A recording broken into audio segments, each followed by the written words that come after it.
Alam mo ba na may isang panalangin na sinasabi ni Padre Pio araw-araw at ganap na binago ang buhay ng libu-libong tao sa buong mundo?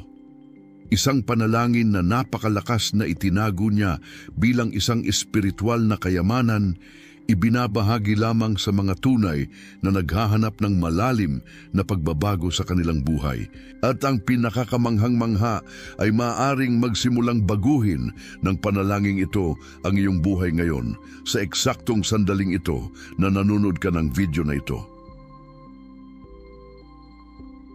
Si Padre Pio, isa sa pinakamahal na mga santo ng simbahang Katoliko, kilala sa kanyang mga estigma, mga himalayang paggagaling at malalim na koneksyon sa Diyos, ay may isang lihim na hindi gaanong alam ng mga tao.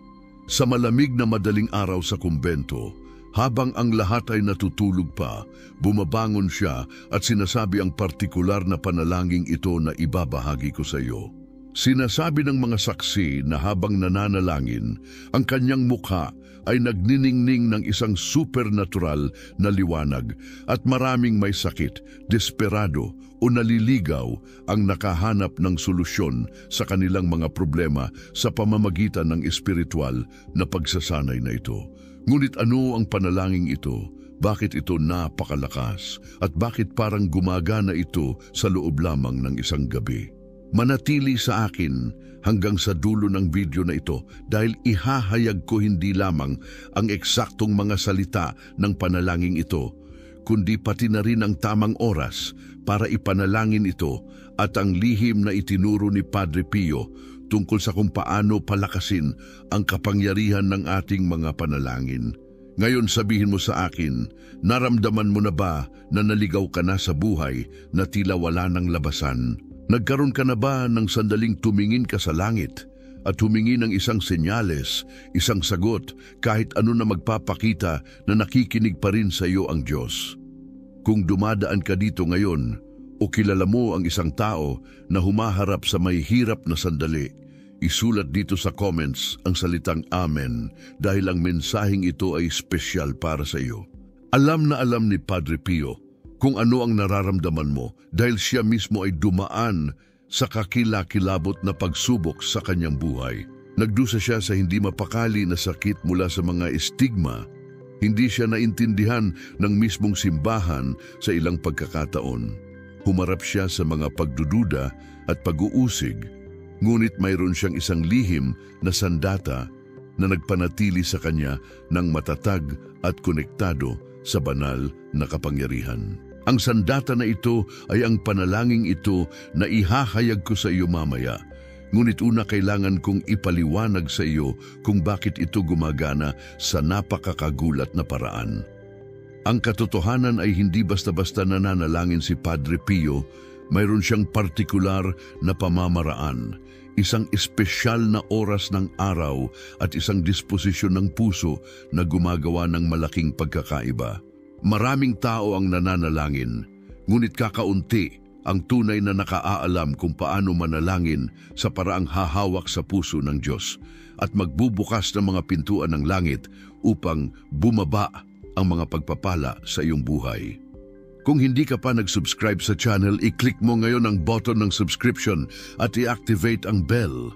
Dahil bawat linggo ay nagdadala ako ng makapangyarihang content tulad nito na magpapalakas ng iyong pananampalataya at magbabago ng iyong espiritual na buhay. Hayaan mong ikwento ko sa iyo ang isang tunay na kwento na magpapangilabot sa iyo.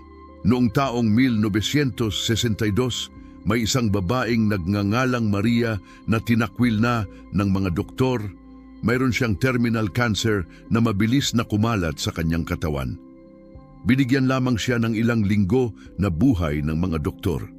Sa desperasyon, naglakbay siya patungo sa San Giovanni Rotondo upang makilala si Padre Pio at humingi ng panalangin.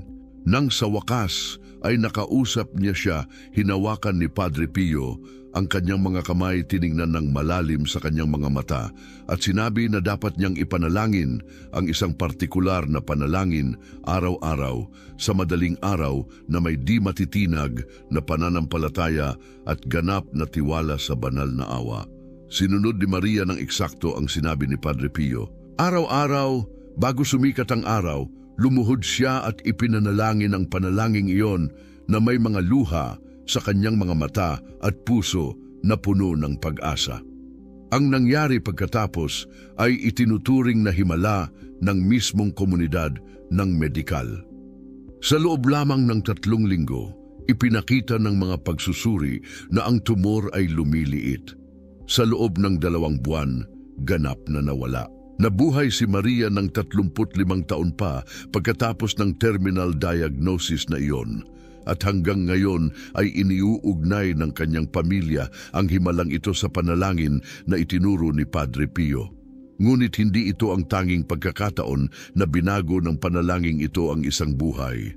Mayroong daan-daan, marahil libu-libong mga patutuo ng mga taong nagkaroon ng pisikal, emosyonal, pinansyal at espiritual na paggaling pagkatapos magsimulang ipanalangin ang makapangyarihang panalangin ito. At ngayon, sigurado akong nagtatanong ka, ngunit ano ang panalangin ito? Kalma, ihahayag ko na sa iyo, ngunit una kailangan kong turuan ka ng lihim na ibinahagi ni Padre Pio tungkol sa kapangyarihan ng panalangin. Sinabi niya na hindi ang magagandang salita ang gumagalaw sa puso ng Diyos, kundi ang katapatan, ang pagpapakumbaba at ang pananampalatayang ipinanalangin mo. Maaari mong kabisaduhin ang pinakumagandang mga panalangin sa mundo, ngunit kung ang iyong puso ay hindi tunay na bukas at nagtitiwala, ang iyong mga salita ay magiging tulad ng hangin na lumilipas at hindi nag-iiwan ng marka. Itinuro ni Padre Pio na bago magsimula ng anumang panalangin, kailangan mong gawin ang 3 mahahalagang bagay. Una, baguhin ang iyong puso sa lahat ng mga alalahanin, pagkabalisa at mga distraksyon ng mundo. Pangalawa, kilalanin ang iyong kaliitan sa harap ng kadakilaan ng Diyos. Ibig sabihin, linangin ang tunay na pagpapakumbaba. At pangatlo, sindihan ang ningas ng pananampalataya sa loob mo. Naniniwala ng walang anumang duda na nakikinig sa iyo ang Diyos, mahal ka niya at gusto niya ang pinakamabuti para sa iyong buhay. Kapag ginawa mo ito, kapag inihanda mo ang lupa ng iyong puso sa paraang ito, doon magiging makapangyarihan ang panalangin, magiging isang kasangkapan na may kakayahang gumalaw ng mga bundok at magbukas ng mga pintuan ng imposible. Kung nararamdaman mo na malayo ang Diyos sa iyong buhay, kung humaharap ka sa mga problema na tila walang solusyon, kung pagod ka ng lumaban mag-isa, hayaan mong sabihin ko sa iyo ang isang bagay nang may buong katapatan mula sa aking puso. Hindi ka kailanman tinalikuran ng Diyos. Nandyan siya sa iyong tabi sa eksaktong sandaling ito. Naghihintay na bumalik ka sa Kanya na may tunay na pananampalataya. At ang panalangin ito na sinasabi ni Padre Pio ay isang direktang tulay tungo sa puso ng Ama. Ngayon na, dumating na ang sandaling hinihintay mo. Ang lihim na panalangin ni Padre Pio na nagbabago ng mga buhay ay ito, at gusto kong bigyang pansin mo ang bawat salita dahil bawat isa sa kanila ay may napakalaking espiritual na kapangyarihan. Ang panalangin ay ang sumusunod, manatili ka sa akin, Panginoon, dahil kailangan ng iyong presensya upang hindi kita makalimutan. Alam mo kung gaano kadali kong ika'y pinabayaan.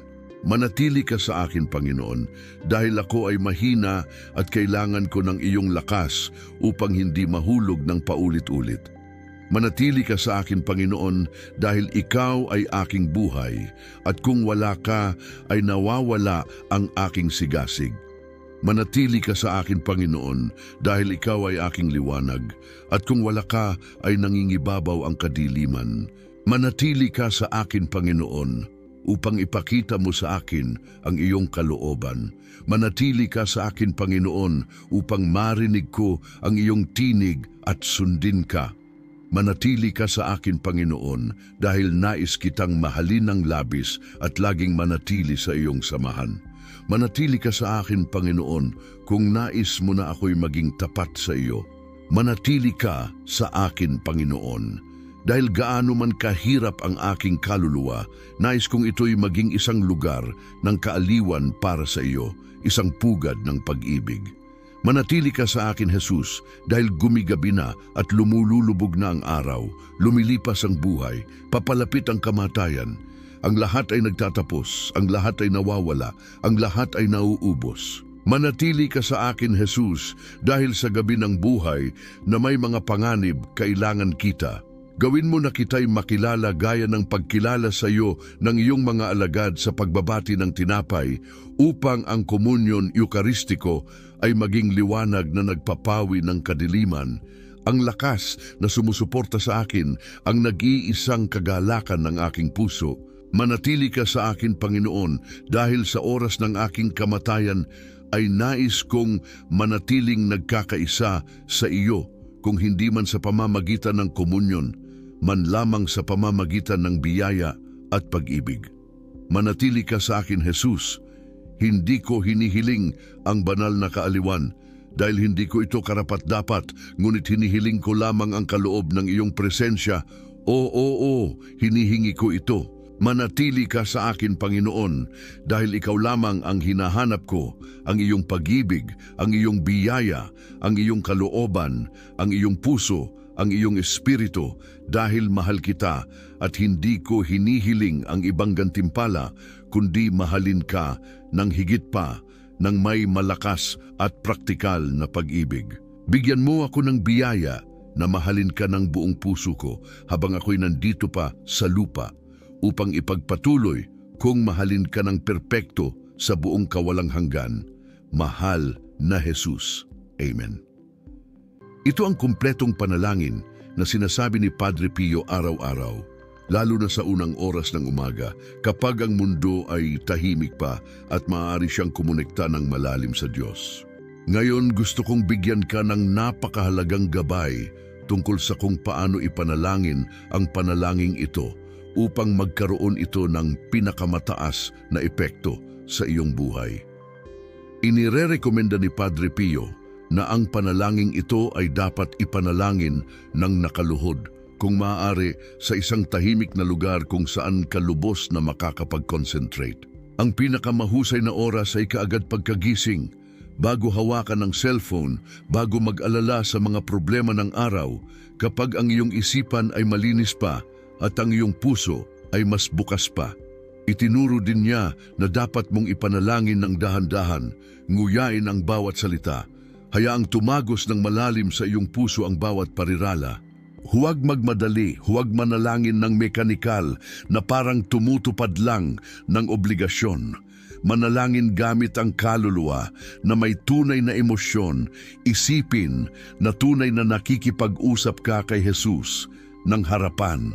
At narito ang pinakamakapangyarihang lihim na ibinabahagi ni Padre Pio. Pagkatapos ipanalangin ang panalangin ito, manatili ng ilang minuto sa ganap na katahimikan, damhin lamang ang presensya ng Diyos sa iyong paligid. Huwag humingi ng kahit ano sa sandaling ito. Magpasalamat lang, damhin lang, payagan lang na balutin ka ng banal na pag-ibig. Sa sandaling ito ng tahimik na kontemplasyon ay nangyayari ang pinakadakilang mga himala. Dahil dito, maaaring magsalita ang Diyos sa iyong puso nang walang panggugulo mula sa iyong magulong isipan. Maraming tao na nagsimulang ipanalangin ang panalangin ito ay naguulat na sa loob lamang ng ilang araw, ay nagsimula ng maramdaman ang hindi maipaliwanag na kapayapaan. Isang pakiramdam na hindi na sila nag-iisa, na may mas malaking lakas na nag-aalaga sa bawat detalye ng kanilang mga buhay. Iba naman ay nagsasabi na ang mga problemang tila imposibleng malutas ay nagsimulang mabuksan ng natural, parang mga pintuan na sarado na sa loob ng mga taon ay bigla na lamang bumukas. Mayroon ding nakaranas ng pisikal na paggaling, pagpapabuti ng mga relasyon, pinansyal na kasaganaan at higit sa lahat ay isang malalim na panloob na pagbabago na lubusang binago ang paraan ng kanilang pagtingin sa buhay. Ngunit kailangan kong balaan ka tungkol sa isang napakahalagang bagay. Hindi ito mahiwagang panalangin na ipapanalangin mo ng isang beses at tapos na nawala na lahat ng iyong mga problema. Hindi ganyan ang gumagana. Ang gumagawa sa panalangin ito na makapangyarihan ay ang pagiging tuloy-tuloy, ang disiplina at ang pananampalatayang ipinahahayag mo araw-araw. Ipinanalangin ni Padre Pio ang panalangin ito araw-araw ng kanyang buhay. Walang exception kahit na sa mga araw na siya ay may sakit, kahit sa mga araw na pagod siya, kahit sa mga araw na parang hindi nakikinig ang Diyos. Nagpupunyagi siya dahil alam niya na ang pananampalataya ay hindi nabubuo sa isang araw, kundi sa pamamagitan ng araw-araw na pagsisikap, ng patuloy na paglilinang ng banal na presensya sa iyong buhay. Kaya hinamon kitan ngayon, kung tunay mong gustong maranasan ang kapangyarihan ng panalangin ito, mangako kang ipanalangin ito sa loob ng hindi bababa sa 21 sunod-sunod na araw. Bakit 21? Dahil ito ang oras na sinasabi ng mga eksperto na kinakailangan upang lumikha ng bagong gawi, bagong programang mental. Sa loob ng 21 araw na ito, gusto kong obserbahan mo ang lahat ng nangyayari sa iyong buhay, ang mga maliit na pagbabago, ang mga pintuan na bumubukas, ang mga taong lumalabas sa iyong daan, ang mga bagong kaisipan na lumilitaw sa iyong isipan. Isulat sa comments dito sa ibaba, tinatanggap ko ang hamon kung handa kang gawin ito. At pagkatapos, bumalik ka dito upang ikwento kung ano ang nangyari sa iyong buhay.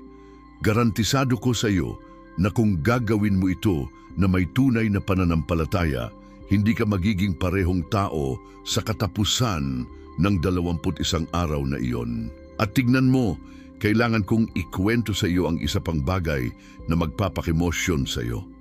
Sinabi ni Padre Pio na kapag ipinanalangin mo ang panalangin ito, hindi ka nag-iisa sa panalangin.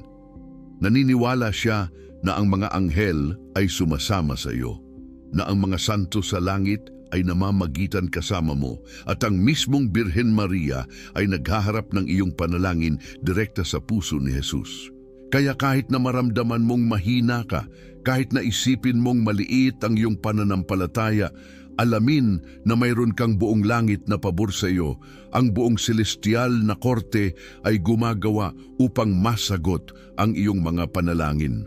Napakalakas ng kaisipang ito, hindi ba? Hindi ka kailanman nag-iisa, hindi ka kailanman walang tulong. Lagi kang may spiritual na pamilya na sumusuporta sa iyo, pinoprotektahan ka, gumagabay sa iyo. Ngayon, bago ko tapusin ang video na ito, gusto kong bigyan ka ng isa pang napaka-espesyal na regalo. Itinuro din ni Padre Pio ang isang maikling panalangin na maaari mong gawin sa buong araw. Tuwing nararamdaman mong balisa, nag-aalala o natatakot. Ito ay isang napakasimpleng panalangin, ngunit lubhang makapangyarihan.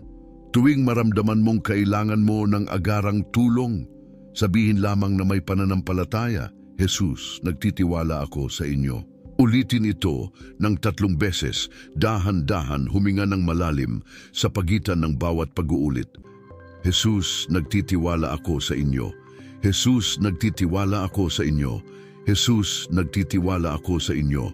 Ginagarantiya ni Padre Pio na ang pariralang ito ay may kapangyarihang pakalmahin ang anumang panloob na bagyo, magdala ng agarang kapayapaan sa pinakanabahalang puso. Ginagamit niya mismo ang pariralang ito patuloy sa buong araw, lalo na sa mga sandali ng pinakamalaking pisikal na paghihirap dahil sa mga stigma. Kaya ngayon, mayroon kang 2 makapangyarihang kasangkapan, ang mahabang panalangin para ipanalangin sa umaga at ang maikling panalangin para gamitin sa buong araw tuwing kailangan mo. Kung nakarating ka hanggang dito sa video na ito na ay isang senyales na tinatawag ka ng Diyos para sa mas malalim na espiritual na buhay, para sa mas malapit na relasyon sa Kanya. Huwag pabayaan ang tawag na ito, huwag ipagpaliban, magsimula ngayong araw na mismo na isabuhay ang mga panalangin ito at makikita mo na ang iyong buhay ay magbabago sa nakakagulat na paraan. At bago ka umalis, kailangan kong gawin mo ang 3 napakahalagang bagay. Unang bagay, mag-iwan ng iyong like sa video na ito ngayon upang ipakita ng YouTube ang content na ito sa mas maraming tao na kailangan ding makilala ang makapangyarihang panalangin ito. Pangalawang bagay, mag-subscribe sa channel at i-activate ang bell ng mga notification dahil bawat linggo ay nagdadala ako ng mga video tulad nito na magpapalakas ng iyong pananampalataya at maglapit sa iyo ng higit pa sa Diyos. At pangatlong bagay, ibahagi ang video na ito sa isang tao na alam mong nangangailangan ng salita ng pananampalataya, ng pag-asa, ng himala sa buhay. Maaaring pamilya, kaibigan, kilala na dumadaan sa mga kahirapan. Sa pamamagitan ng pagbabahagi ng mensaheng ito, magiging instrumento ka ng Diyos upang magdala ng liwanag at pag-asa sa taong iyon. At tignan mo, gustong-gusto kong malaman ang iyong opinyon. Isulat dito sa comments kung kilala mo na ba ang panalangin ni Padre Pio na ito, kung nagkaroon ka na ba ng makapangyarihang karanasan sa panalangin, o kung magsisimula ka ng manalangin mula ngayong araw. Pinabasa ko ang lahat ng comments at gustong-gusto kong malaman kung ano ang iniisip mo. Tandaan, ang pananampalataya na walang aksyon ay patay. Walang saysay kung papanoorin mo lang ang video na ito. Magandahin lang, tumangu-tangu lang. Kailangan mong isabuhay, kailangan mong kumilos, kailangan mong magsimulang manalangin ngayong araw na mismo. Gaya ng sinabi ni Padre Pio, manalangin ka, umasa at huwag mag-alala dahil ang pag-aalala ay walang silbi, maawain ng Diyos at maririnig niya ang iyong panalangin. Nawa ang kapayapaan ni Kristo na higit sa lahat ng pag-unawa ay mapasa iyo at sa lahat ng iyong mga mahal sa buhay. Nawa si Padre Pio ay namamagitan para sa iyo sa harap ng trono ng Diyos. Nawa ang mga anghel ay protektahan ka sa lahat ng iyong mga daan, at nawa ay maranasan mo sa lalong madaling panahon ang himalang matagal mo nang hinihintay. Isang mahigpit na yakap, manatili ka sa Diyos, at hanggang sa susunod na video. Tentar novamente o Claude, pode cometer erros, confira sempre as respostas.